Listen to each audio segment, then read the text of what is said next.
after distributing it among the soldiers, and then next would be, of course, the fuqara and masakin, he would not keep even a single dinar or dirham to himself. He would distribute all of it. And of course, when you are a leader of this magnitude in terms of your service and sincerity and ikhlas, of course Allah will help you, as it was the case we see in our history. Khulafa'ur Rashidun, Abu Bakr radiallahu an, Umar radiallahu an, Usman and Ali, and those who followed their path. The help of Allah was there with them despite their odd numbers, because of their iman, because of their taqwa, because of the sifat. And it is this that even Christians warned their leaders, about. They said, our people, in general, they said, whenever they would go in the battle against Muslims, they said, our soldiers, they engage in debauchery and they engage in drunkenness and all sorts of, immorality, whereas they are concerned during the daytime, they are in the battlefield, and during the hours of the night, they are standing before their Lord in prayer. So how could you defeat an army who is like this? And this is something that they noticed themselves, and they warned their own people. SubhanAllah. So these were our aslaf. So Usman, Khan Ghazi, who of course became the very luminary to set the stage, and therefore any subsequent Ottoman ruler who would come to power, the way they would honor and have this crown ceremony, as I mentioned, one was the turbanization that they would do, and also his sword that they inherited, they would literally gift him, and also tie on his side and make dua that, may you follow the steps of Usman Ghazi. That was the dua that they would make and give to the successor, and not just the one who came after immediately, but in the coming generation, even to this date, as the historians mention. When you mention the name of Usman Khan Ghazi, even the Turkish of our time, they really hold him in great respect. Imagine a man that lived centuries ago, but what an impact that he left, that not the world, but also even the current generation, holds him in great honor. SubhanAllah. So this was about him, and of course, he continued with that, and then the one that came after was his own son, and I mentioned to you the nasiha that he gave to his son Ul-Haqq Ghazi, saying, oh my son, take the matters of religion as a priority and give it precedence, because it is this that really stabilizes your state, that really protects your state. And therefore, Ul-Haqq Ghazi, the one who was the successor of Usman Ghazi, he followed the footsteps of his father, and he was the first one, for the first time in the history of Islam and Islam expansion, to step in the eastern part of Europe. Europe, there is a West, and there is a Western Europe, there is a Eastern Europe. So Western Europe, of course, long before Muslim had stepped in. But the eastern part of Europe, it was his son for the first time to step in, as the historians mentioned that. And the situation, of course, slowly but surely was improving in the favor of this state, the empire. And then there came the next Khalifa after Ul-Haqq Ghazi, and that was, Bayezid, the one who was a great warrior, and it was during his period, he was the third one. The empire expanded further, annexing the others, the land from both sides, from the Muslim side, of course, the petty dynasties that were there taking over, but also from the Roman side, the Byzantine side. And then there came the next, after Ul-Haqq, it was actually Murad Awwal. He was the son of Ul-Haqq Ghazi. And then after him, actually, it was Bayezid Yildirim. And there came the next one, who was also named as Murad, but the second, not the first. And it was him who was the father of the infamous leader of Ottoman Empire that, the world knows him as, and Muslim history records him as the conqueror of Constantinople. So there seems to be about 5 generational gap in between Muhammad al-Fatih and the first one who established this, Usman Khan al-Ghazi. So the superpower of the time, one of the superpowers of the time, of course, that had really reduced its territory over centuries, it was the Byzantine Empire.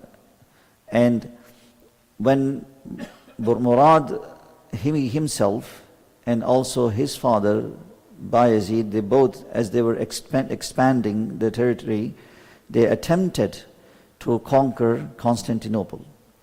They attempted to conquer Constantinople, but they were not able to, because of the very same reasons that other people who attempted to conquer, that they were not able to.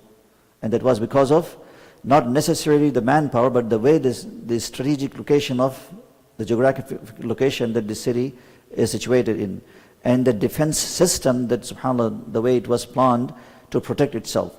So from three sides, if you could imagine the geography of the region, if you have seen the map or visited the site, the city, from three sides it is surrounded by water, which is of course protected. That means on one side, Theodosius type of very strong built 2 layers of walls that protects it. So from this side the water, and from one side the walls, and therefore it remained impossible to penetrate through those walls. And previously those who tried, as they say, over centuries, these walls, I mean, if you go today to Turkey, I'm not sure any of you who visited, you could see the remnants of that wall even to this date. The walls that were built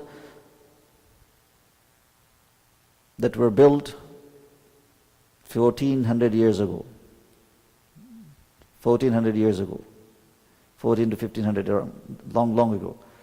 So to this date, there are remnants of all. And when you look at them, when you look at it, you could clearly feel if that's the condition of the wall today, how would have it looked like when it was first built. So because of that defense system in place, no one had the luck, even the mighty kingdoms and kings, to break through those walls. And from the other side, back in the days, they didn't have very strong navy system, right? Navy fleet to be able to attack from the other side. So anyway, but it was the qadr of Allah subhanahu wa ta'ala to destine this to the one who was named, subhanallah, after Muhammad sallallahu alaihi wasallam, as Rasul sallallahu alaihi wasallam conquered the world in all sense of the meaning and the meaning of the word. He is to become the conqueror of this region. So they call him Muhammad even today in Turkey, but his actual name was Muhammad, right? Muhammad. So, and when his father passed away, of course, so he assumed to power. When he assumed to power, you can imagine he was very, very young. He was very young. About 19 years old. And 19 years, subhanAllah, even my, looking at my age, and many of you sitting here, in fact, all of us, none of us are as young as he was at the age. Imagine a young adolescent, in the prime years of his life, able to conquer a city impossible to conquer at the age of 19. At the age of 19, subhanAllah. This is a really great incentive for all of our youth, that you and our youth have a world hidden in themselves. But it's just a matter of discovering it. It's a matter of discovering it. So when he assumed power, so there was this mistrust building because of his age that he assumed power in. They said a kingdom that is in the prime stage of development, it needs seniors, experienced leader, not as young as him.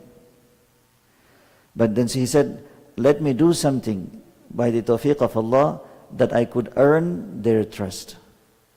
So then he thought of this impossible mission to make it possible by the tawfiq of Allah subhanahu wa ta'ala.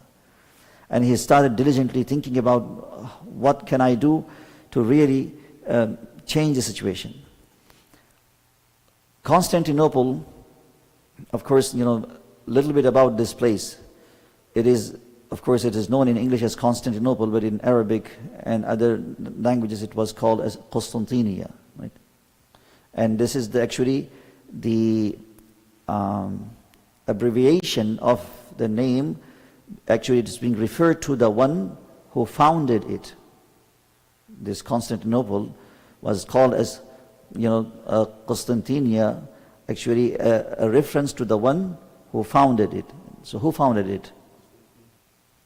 So Constantine is, they call it in English, and or in Arabic they call it Constantine, right? So Constantine, but there were many. So it was the Constantine the first.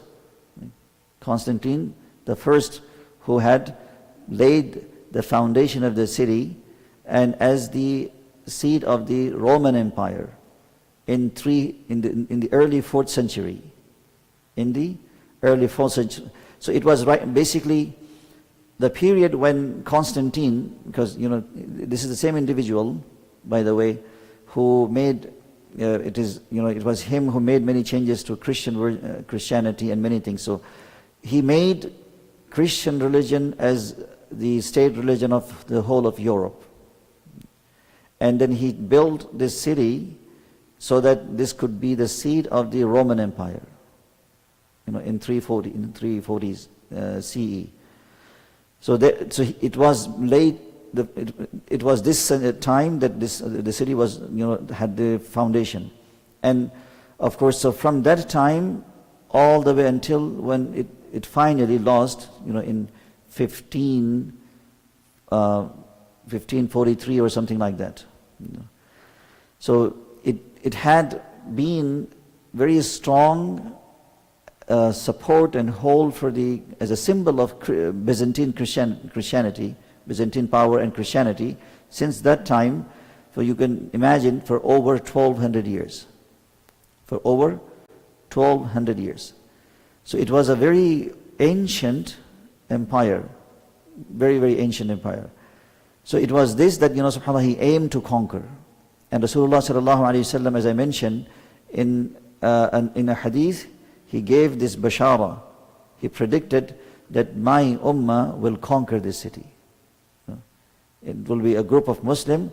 لَتَفْتَحُنَّ الْقُسْطُنْطِينِيَّةِ Prophet ﷺ said, surely that Constantinia will be conquered. نِعْمَ الْأَمِيرُ أَمِيرُهَا وَنِعْمَ الْجَيْشُ جَيْشُهَا. This was the prediction of Rasulullah ﷺ.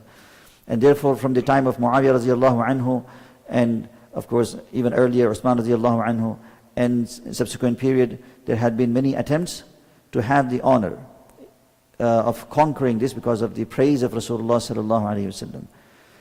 So Muhammad al-Fatih, he started devising the plan, and he started pulling together or pulling in, whichever way you want to call it, the Muslim army to make it the mightiest one to be able to defend. Because at the time when he was planning to attack this Constantinople, this was the seat of the government and also the only city of the Byzantine Empire that was left to them. In the early phases of Byzantine, they had at least some other parts of Eastern Europe, for example, Greece and also Macedonia and those areas that they still had control over. But they lost all of those ones slowly but surely. So this was the only last hold of Byzantine Empire that they had, a city and also the only area. So he started to focus by gathering all of the soldiers from different parts of the Muslim world. And then he commanded one Hungarian engineer, if you will, that he should build the greatest ever cannon to be able to break through the walls of the city. And they say, subhanAllah, he commissioned this individual from the Hungary, and of course he did complete that. So he built this cannon that was able to throw a ball that would weigh about 300 kilograms to be able to hit the walls.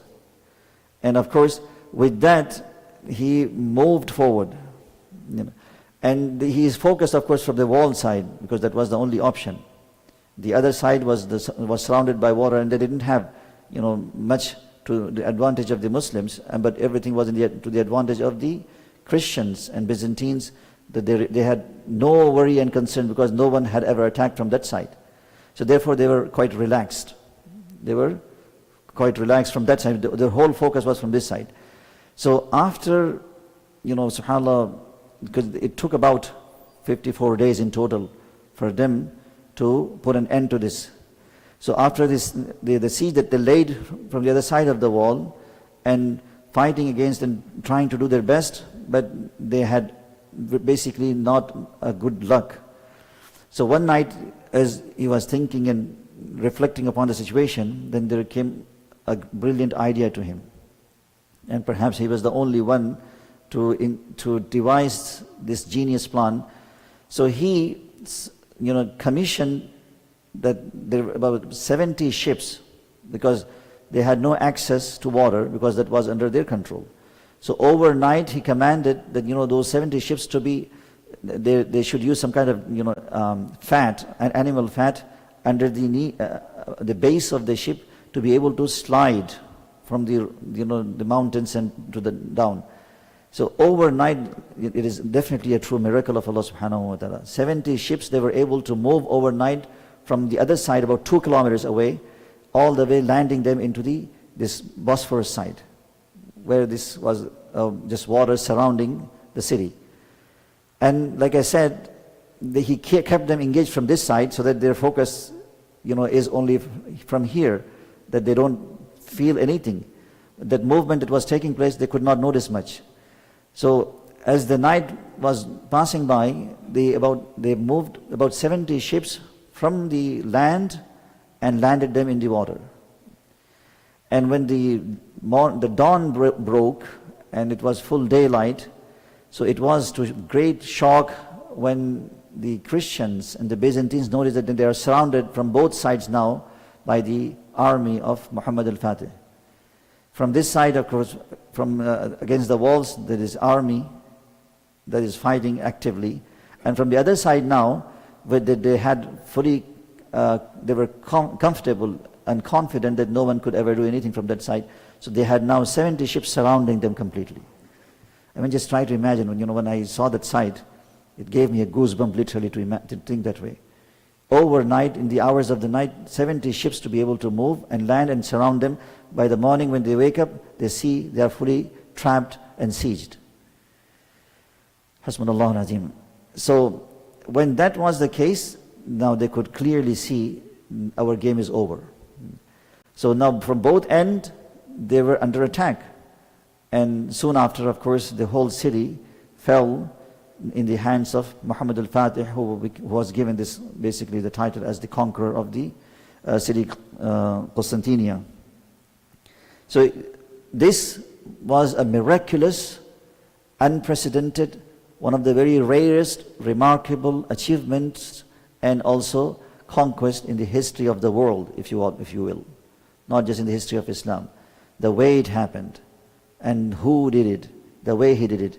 So the long-awaited victory, because from the time of Rasulullah when he gave the bushra, the good news, when was it? It was during the time of Rasulullah. So there, and finally when Muhammad al-Fatih conquered, it was 1453, something like that, 54. So how many centuries? About 800 years in between. The long-awaited, conquest finally became a reality, simply because of the geniusness of this individual. Of course, first of all, qadr of Allah. Second, the geniusness of this individual and the young man and the, subhanAllah, the caliber that he had and the leadership skills that he had. And with that, of course, he entered the city. As he entered the city, although it was conquered by force, there is a rule in Sharia that, of course, in the Islamic law, a city that is conquered by force is going to be treated differently versus a city that is conquered by treaty, peace treaty. And now going back to Palestine, because Palestine was not conquered by force, it was by treaty. So it was treated, there was this agreement to honor the places of worship and to give them security and protection, certain rights were preserved. But a city that is conquered by force, you can change the population and the demographics and even the places of worship. But Muhammad al-Fatih, he wanted to follow the footsteps of the Salaf al-Salihin, the pious predecessors who conquered the great cities around the world like Dimashq, right? Like Ctesiphon. Ctesiphon was the capital of which empire? Sassanid Empire, right? That was another great, because these two were the, subhanAllah, the rival empires from even before the time of Rasulullah sallallahu alaihi wasallam. But Sassanid Empire, as gigantic, as strong it was for many, many centuries, but it came to end abruptly, surprisingly, and miraculously during the time of Khulafa al-Rashidin themselves. Umar ibn Khattab radiallahu anhu, completely gone. But the other one survived and sustained all the way until the time of Ottomans. They both existed at the same time, but one was gone and the other continued to live. And it was this that first was known as Roman and then it became known as Byzantine. But they both, in the initial stage it was pagan and then it converted to Christianity and then it became a Christian stronghold.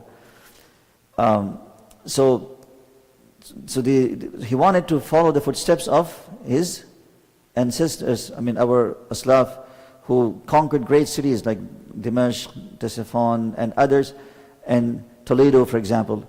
But they showed a great level of tolerance towards the conquered nation. And therefore, as he walked in, he told the Christian citizens, and it became a melting point. It became a very melting point for a new civilization to come about, where Islam and Christianity lived side by side with the freedom for Christians to be able to practice their religion, to be able to hold their religious values, to be able to practice the religion. And so that was the guarantee that he gave, and therefore they felt relief, because they were seeing as a punishment from God that they lost the city that was built in the name of religion and whatnot. But when he gave that freedom, they were very relaxed and they were happy to live, and therefore a new era of multiculturalism and architecture came about as a result of that. And of course, when he walked in, there stood, to this day stands, this magnificent building known as Hagia Sophia. That was the main. There is another one, by the way, name it's called Junior Hagia Sophia. It is built on the very same pattern as that, but it is quite small, and it is now a masjid. Both of them are masjid now. So when I went in, it was very small in its capacity, but it is, from the outside, looks very much the same as the original and the big Hagia Sophia.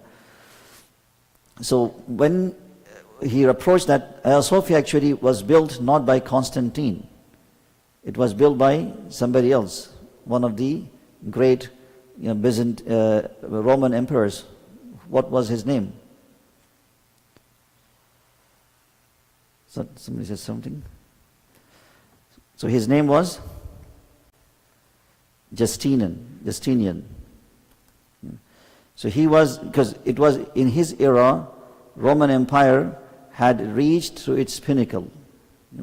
They controlled not just Europe but also Africa and also parts of Italy and regions in Persia and also parts of Arab world.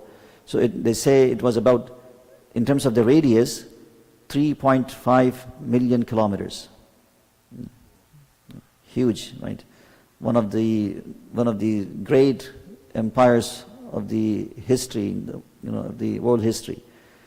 Imagine that big, finally reducing to just the only capital that they were able to hold during the time of Ottomans, from this big to this small. And it was the last one with the final blow of Muhammad al-Fatih, even that was fully gone for good, never to assume or return to any sort of strength. So it was built by this Emperor Justinian, and he had built it to honor his mother, Sophia. It was a church. So he built, as mashallah Muslims have this, this approach. They want to build a masjid and they name it after their father, their mother. So he built this building that is the uniquely matchless pattern in terms of its architecture, that to this date, as I said, archaeologists, that this is the only building perhaps that fully intact, with fully, it exists to this date, as it is, as it was built back in the days. So it has been in its place, subhanAllah, for over 1300 years. So, and it was but built as a church. So when he took over, when he conquered, obviously, so he converted this church, Hagia Sophia, Hagia Sophia they call it. Then in Urdu it's called Hagia Sophia. So the Church of Sophia, that's what it basically means. So he converted it into the Masjid. All of us at least can recall the big commotion in the Western world a few years ago when the Turkish leader converted it back to the Masjid. Right? So actually the first time it was converted into a Masjid was actually by Muhammad al-Fatih himself. And it remained as such throughout centuries until when the Kemal Ataturk, a very liberal Turkish leader, when he had abolished the Ottoman Empire, which we inshallah will discuss in the coming days, and of course modernized Turkey and made it a secular state as the replica of the Western countries. So he was the one who neither kept it as the church nor as the masjid, made it as a museum. It was turned to a museum. And so those of us, when I went, it was actually a masjid. But before that, if any of you had ever chance to go, then you would see, you could walk with the shoes your shoes on, and when you look up, you could see still some of the paintings that survived from the time of the Byzantine around the dome. There was one angel, and there was Mary, few images. But now since so that in 1920s, it was it converted into a museum, a touristic site basically. All people will come in. So subhanAllah, the recent years when the Turkish leader decided once again to restore its state of the masjid. Therefore there was a huge commotion. But he had the right. This is why, subhanAllah, the first khutbah that was given from the member of Sophia, the Imam had a sword, in his hand, not holding like this, actually as the asa, to indicate that this is the rule in Sharia, that when you conquer a country, a city or a place by force, you have the right to even do certain, because they did not agree to come to terms. So now it is up to you to deal with it as you like, not about bloodshed, but about the structure of the city. So that is to indicate that it was conquered by force. This is why, and this is not just the Islamic rule. If you study the rules of the empire across the world in the past, this is what they did. This is what they did. So that was not just very unique about Islam. So now it is, alhamdulillah, back to that state. But when you pray in that in that magnificent, monumental structure, and what is known as Masjid today, Hagia Sophia Masjid, so it really gives you different vibes. If reflecting over history, going across centuries, from the time, like I said, subhanAllah, this Emperor Justinian, all the way until our time, 13 or 1400 years old building. So this is how, subhanAllah, this city finally came under the control of Muslims. And then it was Muhammad al-Fatih, because the capital of Ottomans was before Bursa, like I said, right? So now they moved it from Bursa to Constantinople, and it was then popularly, it became known afterwards as Istanbul. It's basically Islambol. which means a place where Islam is to be reverberated. This is what it means, Istanbul, and it became the short version as Istanbul. So he changed, the name was changed, but it was him who made this as the capital of the Ottoman in the coming centuries to be as such, until it finally collapsed and was taken over and then dissolved. So this is just the history that we went over. Just I want to say, history is boring, right? But still there are so much that you can learn. And you have no idea how long does it take to even prepare the lessons. It is so, my humble request, pay attention and benefit from, for me is a challenge to prepare myself. Right? Because despite having all busy schedule, when I see you, some sleeping, some dozing off, some doing something else, it demotivates me even to speak.